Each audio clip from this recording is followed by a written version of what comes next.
जब से हमास ने इजरायली बंधकों की रिहाई पर रोक का ऐलान किया है, तब से पूरे मिडिल ईस्ट में इस बात को लेकर चिंता बढ़ गई है कि कहीं हमास के इस फैसले से ये युद्ध विराम समझौता टूट ना जाए। हालांकि हमास ने इस फैसले को लेकर तर्क दिया है कि इजरायल युद्ध विराम समझौते का पालन नहीं कर रहा है। वो अभी भी फिलिस्तीनियों पर बमबारी और गोलीबारी कर रहा है और ऐसे हालातों में बंधकों की रिहाई फिलहाल के लिए रोकी गई है ताकि मध्यस्थों द्वारा इजरायल के ऊपर इस समझौते का पालन करने का दबाव बनाया जा सके। लेकिन मौजूदा हालातों को देखकर ऐसा लगता है कि फिलहाल हमास इजरायल के साथ काफी मोलभाव करने की स्थिति में है और इसका वो पूरा फायदा भी उठा रहा है। हमास चाहता है कि युद्ध के बाद गाजा के ऊपर हमास की सरकार बने और यही वजह है कि जब 19 जनवरी 2025 को ये समझौता लागू हुआ तो उसके बाद से लेकर अब तक हमास ने एक भी गोली आईडीएफ पर नहीं चलाई।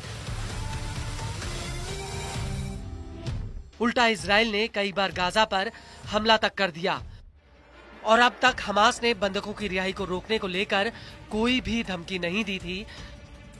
युद्ध विराम को लेकर हमास का इजरायल पर आरोप है कि इजरायल फिलिस्तीनियों को उनके घरों में वापस लौटने से रोक रहा है। इसके अलावा राफा बॉर्डर पर रोजाना 600 मानवीय सहायता वाले ट्रक गाजा के भीतर भेजे जाने थे, उनमें से सिर्फ 70% ट्रकों को भीतर जाने दिया जा रहा है। इसके अलावा मलबा हटाने के लिए हैवी मशीनरी को गाजा में आने नहीं दिया गया। साथ ही आसमान से आईडीएफ फिलिस्तीनियों पर लगातार बमबारी कर रही है।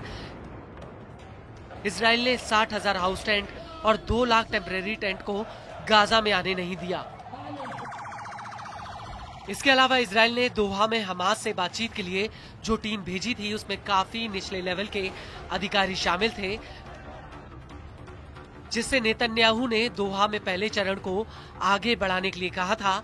और इसी बीच अमेरिकी राष्ट्रपति डोनाल्ड ट्रंप ने गाजा टेकओवर की बात कर दी।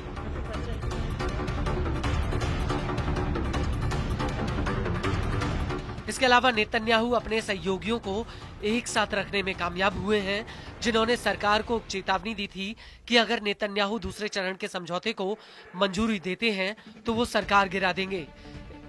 इसके साथ ही नेतन्याहू के सहयोगियों को ट्रंप का वो बयान खूब भा रहा है जिसमें उन्होंने गाजा खाली कराने की बात कही है। वहीं ट्रंप के इस बयान के खिलाफ सऊदी अरब से लेकर जॉर्डन, मिस्र ने भी मोर्चा खोल दिया है। ये सभी देश गाजा खाली कराने के खिलाफ एकजुट हो गए हैं।